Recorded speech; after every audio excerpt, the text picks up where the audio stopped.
Okay, I know Q's marketing is a little brash for some, and I felt the same way. I thought, oh man, is this guy really for real? Is the Q products really that good? And then I just happened to have an article pop up that I had to get some rimfire suppressors. So I got the Q El Camino, as seen here on this rigger charger, and I got their erector. And I like the erector a lot. The erector is a very innovative design, very light, modular, you name it, it is it. The one thing I don't like about the erector in comparison to the El Camino is that it is an all aluminum baffle, except for the one stainless, but mostly aluminum baffle design. This guy, and the reason that matters to me specifically is I am super lazy. I don't like to clean stuff, and I don't like to do a lot of manual scrubbing when I clean things. So the El Camino, to me, is where it's at. The El Camino is a very simple can in its operation, or using, I should say. It's a one-piece tube here that has the thread mount in the back. So it's just locked down here. And then you can see in the front here, there is just a single cap that you can use a 1/2 inch. So I already have the erector, so this tool came with the erector, which also uses a 1/2 inch cap there, but you can use a regular socket, but this tool is nice because it comes from Q, and it's plastic, so you don't have to worry about scratching your parts here. So the cap comes off, and then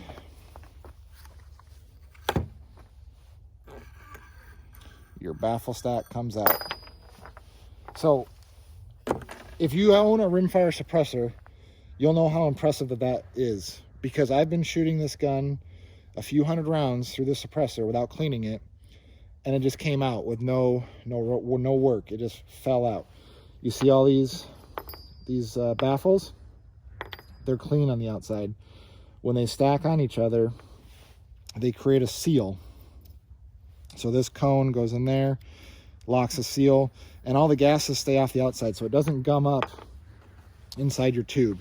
So essentially what all I have to do when I go home to clean this, I can blaze through this suppressor. It's quiet, light, small diameter. That's the other thing. You can see there's clearance here. This can is under 1 inch in the center here, which this is a standard long nose chassis from Pimaka. It did not need any clearancing work to get it to fit, where all my other cans are too large to fit in this space without machining away the handguard here. So basically, when I'm done shooting, boom, pop the cap off when I get home, throw all these in the ultrasonic cleaner and let them go. I don't touch them once they're out of the ultrasonic cleaner. I blast them with air to dry them all off, get all the water out of there so they don't have any issues there. And then essentially all you do, you just stack them on there.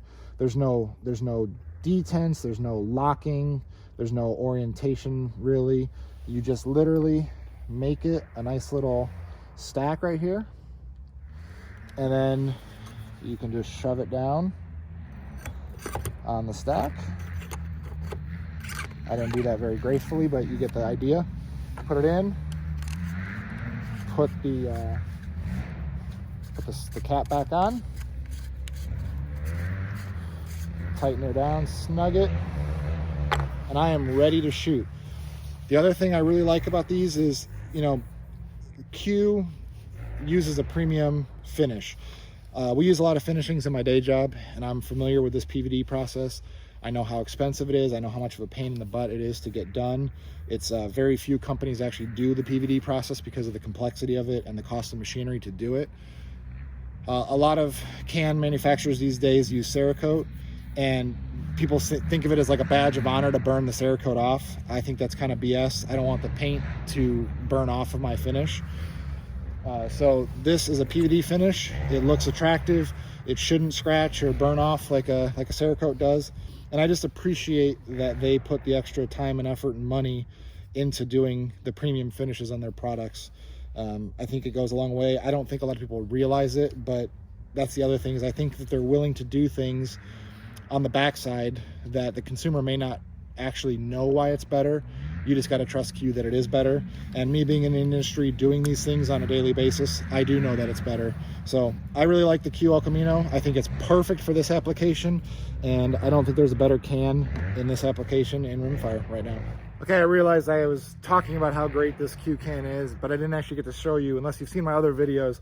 This gun has been shot in other videos. If you want to see more in depth of this gun and shooting this can, check those out. But while we're here talking about how great this Q El Camino can is, let's go ahead and shoot it. I'm using some CCI Clean 22 subsonic ammo, and let's just see what it does in this Ruger Charger. I stovepiped it.